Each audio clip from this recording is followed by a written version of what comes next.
دن بدن کھلنے لگا ہے نعمت الاسلام یہ۔ بسم اللہ الرحمن الرحیم۔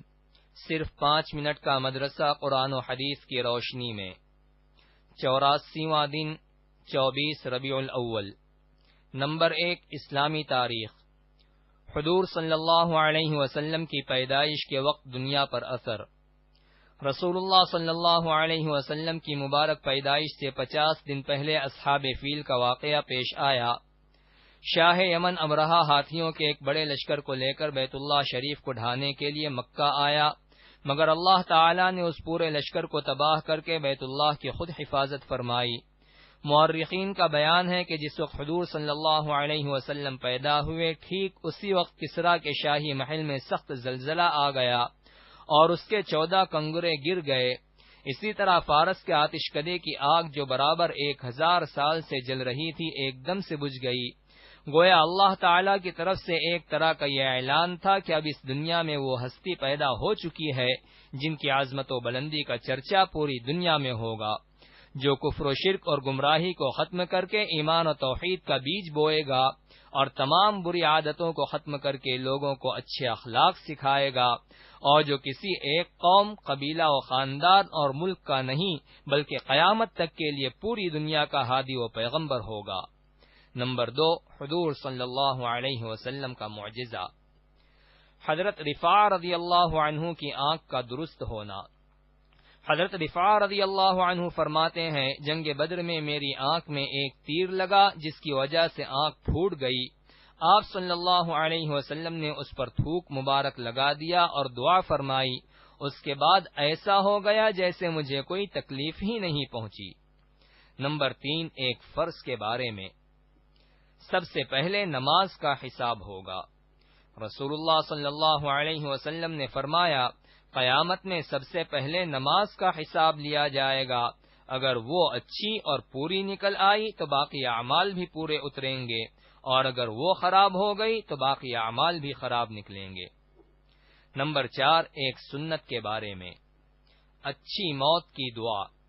رسول اللہ صلی اللہ علیہ وسلم نے فرمایا، تکلیف اور بیماری کی وجہ سے موت کی آرزو مت کرو، اگر تم یہی چاہتے ہو تو اس طرح دعا کرو، اللہم احیینی ما کانت الحیات خیرا لی وتوفنی اذا کانت الوفات خیرا لی۔ ترجمہ، اے اللہ تو مجھے زندہ رکھ جب تک میرا زندہ رہنا میرے حق میں بہتر ہو، اور مجھے موت دے اگر مرنا میرے حق میں بہتر ہو۔ نمبر 5، ایک اہم عمل کی فضیلت۔ اللہ کی دی ہوئی روزی پر راضی رہنا۔ رسول اللہ صلی اللہ علیہ وسلم نے فرمایا، جو شخص اللہ تعالی سے تھوڑی روزی پر راضی رہے، اللہ تعالی بھی اس کی طرف سے تھوڑے عمل پر راضی ہو جاتے ہیں۔ نمبر 6، ایک گناہ کے بارے میں۔ لڑکی کی پیدائش کو برا سمجھنا۔ قرآن میں اللہ تعالی فرماتا ہے، جب ان میں سے کسی کو بیٹی پیدا ہونے کی خبر دی جاتی ہے تو اس کا چہرہ رنج کی وجہ سے کالا پڑ جاتا ہے اور دل ہی دل میں گھٹتا رہتا ہے، اور جس لڑکی کی پیدائش کی اس کو خبر دی گئی ہے اس کی شرمندگی کی وجہ سے لوگوں سے چھپتا پھرتا ہے کہ اس کو ذلت گوارا کر کے رہنے دے یا اس کو مٹی میں چھپا دے، وہ بہت ہی برا فیصلہ کرتے ہیں۔ نمبر 7، دنیا کے بارے میں۔ دنیا کا دھوکہ۔ قرآن میں اللہ تعالی فرماتا ہے، اے انسان، تجھے اپنے رب کی طرف سے کس چیز نے دھوکے میں ڈال رکھا ہے کہ تو دنیا میں پڑھ کر اسے بھلائے رکھتا ہے، حالانکہ اس نے تجھے پیدا کیا اور پھر تیرے تمام اعضاء ایک دم ٹھیک انداز سے بنائے، پھر بھی تو اس سے غافل ہے۔ نمبر 8، آخرت کے بارے میں۔ جنت کی نہریں۔ رسول اللہ صلی اللہ علیہ وسلم نے فرمایا، جنت میں ایک نہر پانی کی، ایک شہد کی، ایک دودھ کی اور ایک شراب کی ہوگی۔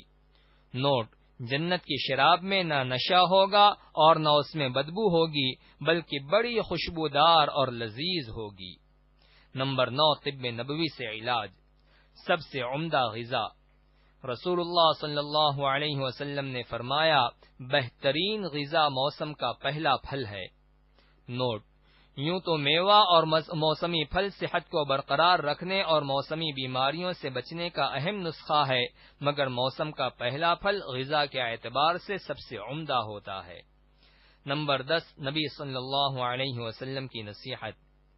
ایک آدمی نے رسول اللہ صلی اللہ علیہ وسلم سے نصیحت کرنے کی درخواست کی تو رسول اللہ صلی اللہ علیہ وسلم نے فرمایا، اللہ سے شرم کرو جیسے کہ تم اپنے خاندان کے نیک اور شریف آدمی سے شرم کرتے ہو۔